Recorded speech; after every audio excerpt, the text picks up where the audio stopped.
नमस्कार मित्रांनो, आज जी आपण केस बघतोय या गाईला 4 दिवसापूर्वी थायलेरिया पॉझिटिव्ह झालं होती. ब्लड चेक केलं तर आम्ही मालकाचं असं मत आहे की वैरण अजिबात खात नाही.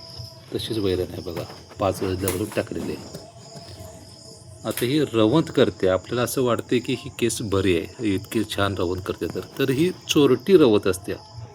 बऱ्याचशा मोठ्या आजारामध्ये फसवी रवत असते आणि ही फसवी रवत लवकर लक्षात यायला पाहिजे.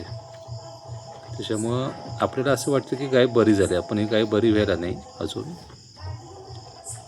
आता याच्यावर आपल्याला काम करायचं आहे आणि ह्या गाईला चांगली वैरण खाली पाहिजे गाई, त्यासाठी प्रयत्न करायचे. तशीच आहे बघा, भरडा वगैरे तसाच पडलेला आहे बघा.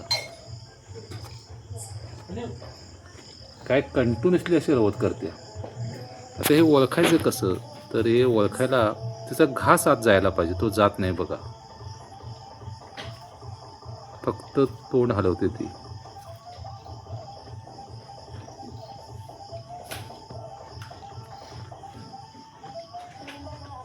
कंटिन्युअसली अर्धा तास असं करते.